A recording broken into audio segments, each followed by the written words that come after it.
Welcome to part 3 of the video series on PROTA structure. In this part we are going to continue for different part of the building remaining.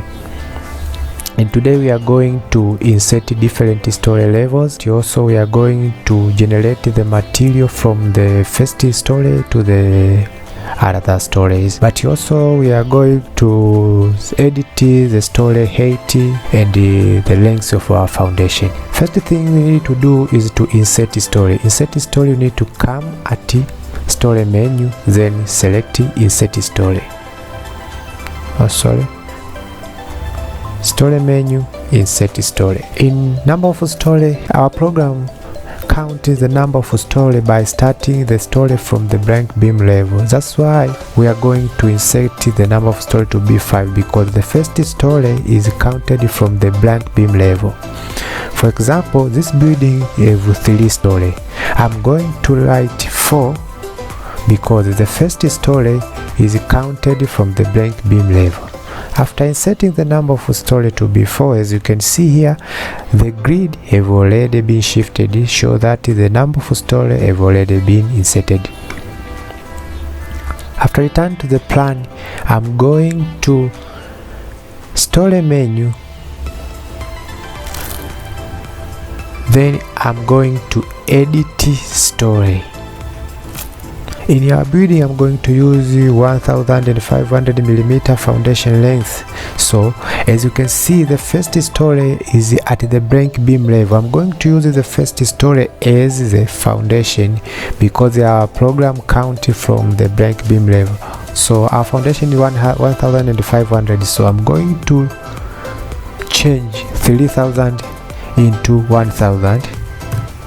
1000 plus 500 will be 1500, and our foundation dips will remain 500. Means that 500 plus 1000 to be 1500 will be the total length of our foundation. And the first story bottom level is the elevation of our first story from the bottom. I'm going to put 300 mm. It's okay. Now I'm going to click OK. The length of our column here have been decreased, so I'm going to generate the material.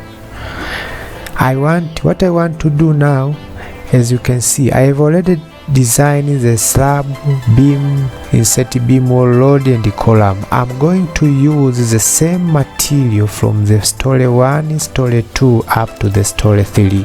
So using the same material on the wall of the building, what I'm going to do is to generate story. I'm going to click on the story menu, then generate story. After opening, on the left side you are going to select the story that you have already have designed the material. On the right side you are going to select the story that you want to import the material from the left story. For example, I wanted to import the material from story 1, then it will be used in the story 2. I'm holding Control. I'm going to use into story 3, then I'm going to use on story 4. The material, and remember that I'm going to import, there is column, there is wall, beam, slab, ribbed slab, all this is what you see here are material that are going to be imported. After selecting, I'm going to click OK.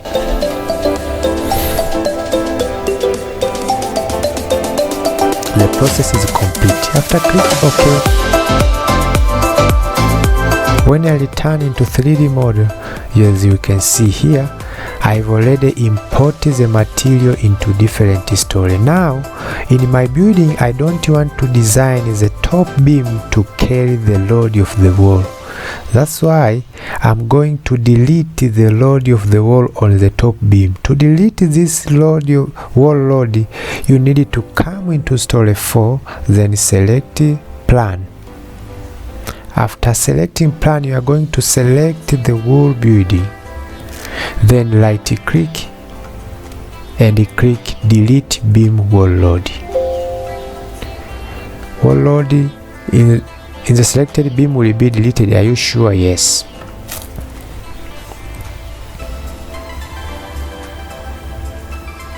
As you can see here, the wall load have already been deleted, and when I return into the 3D mode, you can see here there is no wall load on the top beam. I have deleted the wall load on the top beam because in my building I don't want to design the building that will be used on the top. That's why I'm going to delete beam wall load.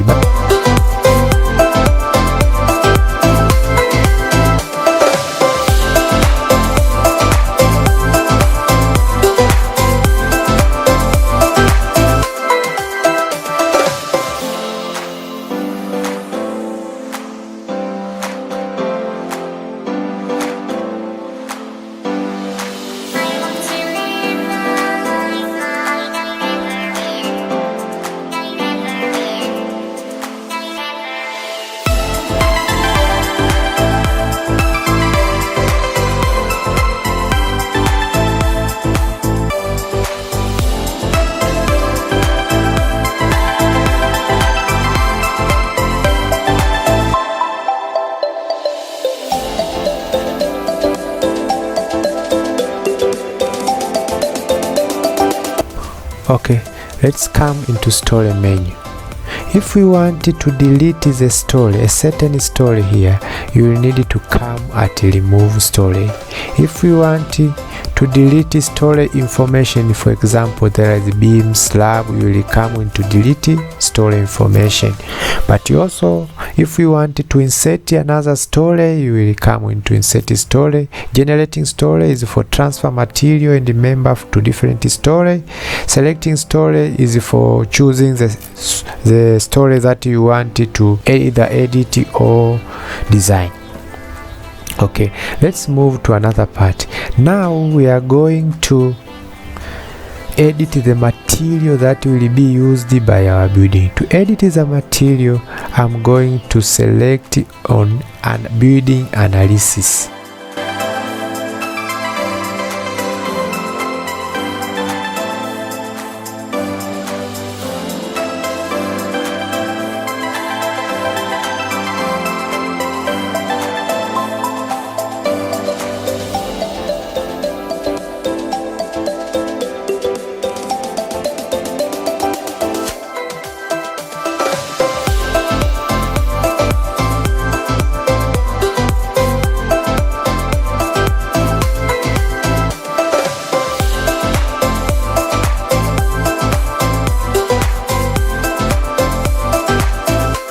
After opening the building analysis, now we need to edit the material that we need to use into our building. In order to edit the material, I come into edit material. Into edit material, there is material for the building and for the foundation. First I need to edit material for the building, then I'm going to come into column.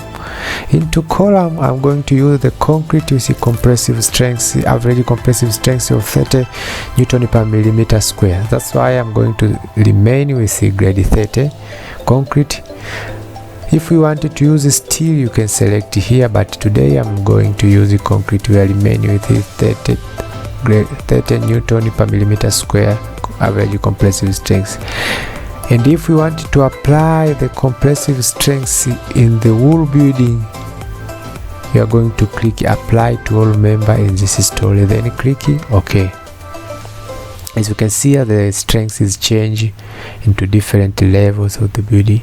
But for wall, I'm not needed to design, because our wall, we are not going to use the concrete, we are going to use it normal blocks. But also I'm going to edit the grade of steel bar.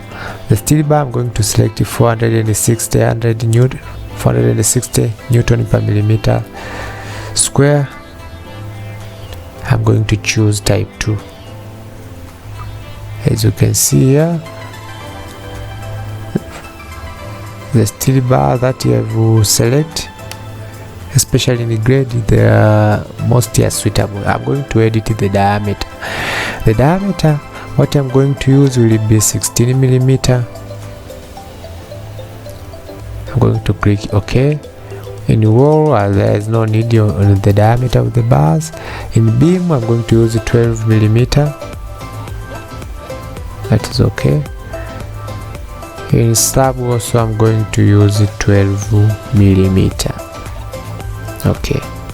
After edit the material, now we are going to click OK. Now we are going into load combination. I needed to generate the different load cases that apply on your building. If there is no load generated, you need to come to click into load generator. But for me, I've already generated the load cases. Now I'm going to click OK.